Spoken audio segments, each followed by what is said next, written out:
Hello there and welcome. Today, we're not just going to learn about science, we're actually going to be doing science. That's right, you have officially been recruited for your very first mission. So let's get started. So, are you ready? I mean, really ready? Because starting today, you are a scientist. We are going to gear up, learn all the secret codes, and yeah, we're even going to tame some fire. Consider this your official mission briefing. And hey, forget everything you think you know about boring old textbooks. Science is a real adventure. It's like a giant, massive puzzle about how absolutely everything in the world works. It's all about being curious, running experiments, and coming up with huge ideas. Yep, you heard me right. This is your official recruitment. In this first part of our mission, you are joining the amazing ranks of discoverers and inventors throughout history. So, welcome to the team. Okay, quick, do me a favor. Close your eyes and picture a scientist. What do you see? Come on, be honest. Is it maybe an old man with wild, crazy hair and a white lab coat? Well, let's find out if that's the whole story. Okay, so on the left, that's Louis Pasteur, a super famous scientist from way back who discovered that tiny germs cause diseases. Big deal, right? But look at the right. That's what scientists look like today. They can be anyone, anywhere. From historical figures right here in Malta, like Sir Timmy Zamet, who helped figure out Malta fever, to modern researchers like Alex Felice. But you know, the most important thing to remember is that a scientist could look just like you. You know, every good mission needs a solid plan, right? And for scientists, that plan is called the scientific method. I like to think of it as our secret code or our quest map. It's this really reliable way to get from a simple question to a huge discovery. So, how does this quest map actually work?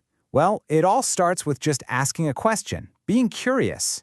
Then you make a prediction, a really good guess about what you think will happen. In science, we give that a fancy name, a hypothesis. Next up is the fun part. You do an experiment to test your prediction.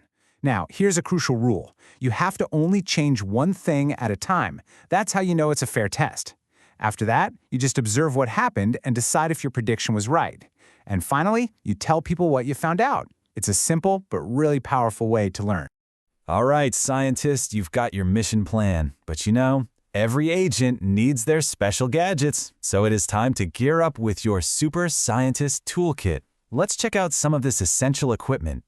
First up, we have the beaker. This is pretty much your all-purpose container. If you need to hold a liquid or mix a couple of things together, the beaker is your best friend in the lab. Next, we've got the measuring cylinder.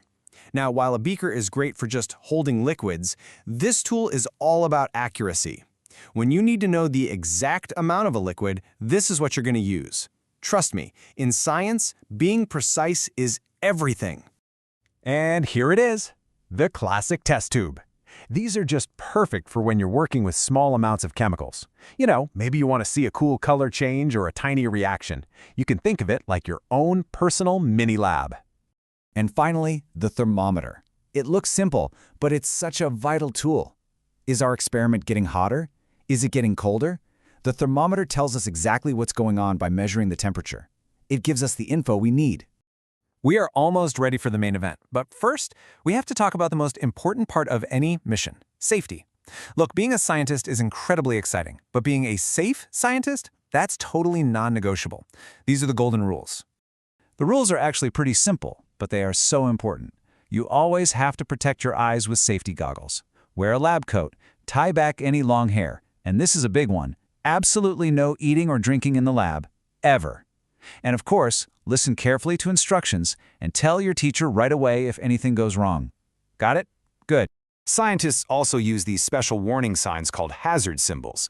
If you see this flame symbol, it means a substance is flammable. You've got to keep it far away from any heat. The skull and crossbones? That means it's toxic or poisonous.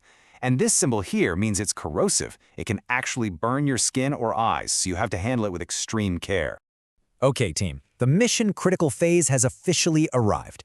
It is time to meet one of the most powerful and one of the most useful tools in the entire lab.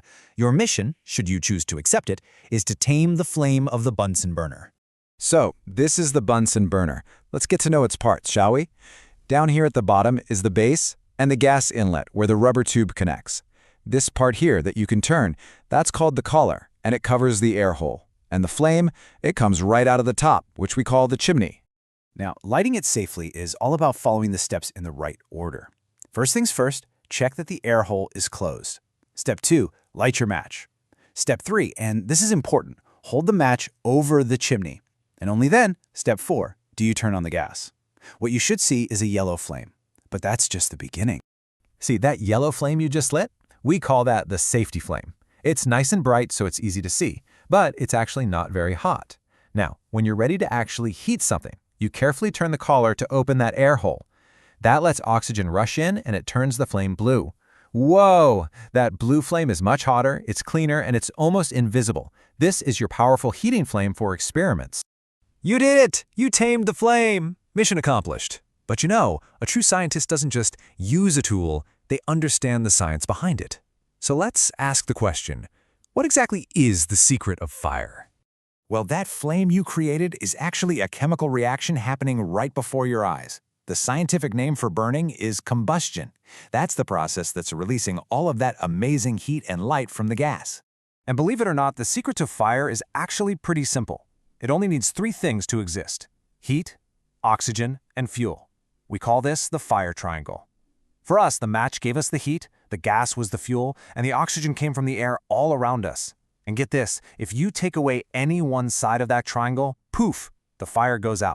And that's exactly why fire safety equipment works. A fire blanket actually smothers the fire, taking away all the oxygen.